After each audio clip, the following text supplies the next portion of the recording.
Hello guys, welcome back to my law and judiciary channel. दोस्तों, आज हम बहुत ही इंपॉर्टेंट क्वेश्चंस के बारे में डिस्कस करने वाले हैं जो कि असिस्टेंट पब्लिक प्रोसिक्यूटर के इंटरव्यू में पूछे गए हैं। जो फेज फर्स्ट और सेकंड था उसमें ये क्वेश्चन पूछे गए हैं। आई थिंक थर्ड में भी ये क्वेश्चन रिपीट हो सकते हैं, so please be ready with answers. तो मैं आपको क्वेश्चन बता देती हूँ जो अभी के एग्ज़ाम में इंटरव्यू पैनल ने पूछे गए हैं। तो first of all, introduce yourself. तो आपको क्या ध्यान में रखना है, जो आपको आंसर आता है वही बताना है। इसमें इंट्रोड्यूस यूर सेल्फ में कुछ भी इधर उधर की बातें नहीं करनी है। They are focusing basically introduce yourself and what are the good qualities for APP.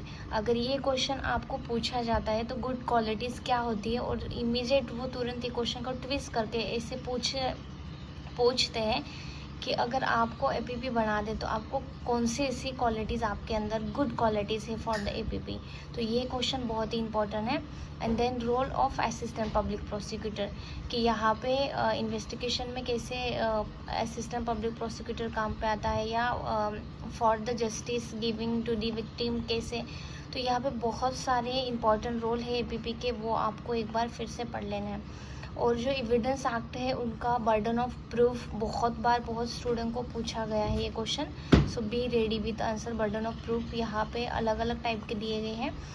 101 से स्टार्टिंग पॉइंट ऑफ व्यू से स्टार्ट किया गया है बर्डन ऑफ प्रूफ। तो just go through the sections.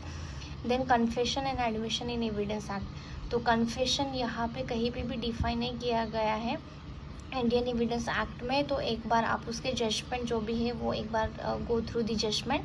And admission section 17 में define किया गया है एविडेंस एक्ट, वो एक बार दोनों की डेफिनेशन आप एक बार जान लीजिएगा। अगर दोनों की डेफिनेशन हो जाती है तो उसमें एक बार कन्फेशन बिफोर द यहाँ पे कन्फेशन रिकॉर्ड करने के लिए यहाँ पे दिया जाता है जो 164 में confession record by the magistrate, वो क्या उसकी वैलिडिटी क्या होती है। एंड देन 161 जब पुलिस के सामने कन्फेशन होता है तो क्या वैलिडिटी होती है। तो ये एक बार आप चेकआउट कर लेना। Then any one case explain which you personally observe. आपने खुद चलाई होंगी ऐसी केस, या खुद प्रैक्टिकल आपने देखा होगा तो, या खुद चलाई, उसके बारे में आपको पूरा डिटेल मतलब फ्रॉम बिगिनिंग टू जजमेंट तक आपको बताने के लिए वो बोलते हैं। तो यू जस्ट प्रिपेयर 1 या 2 more cases which is related to your experience certificate. Then tell me the guideline about Arnesh Kumar case. तो यहाँ पे जो गाइडलाइन दी गई है अरनेश कुमार केस में, तो वो गाइडलाइन बहुत ही इम्पॉर्टेंट है। तो वो उसमें क्या क्या गाइडलाइन दी गई है वो भी उन्होंने पूछा है अभी तक के इंटरव्यू में।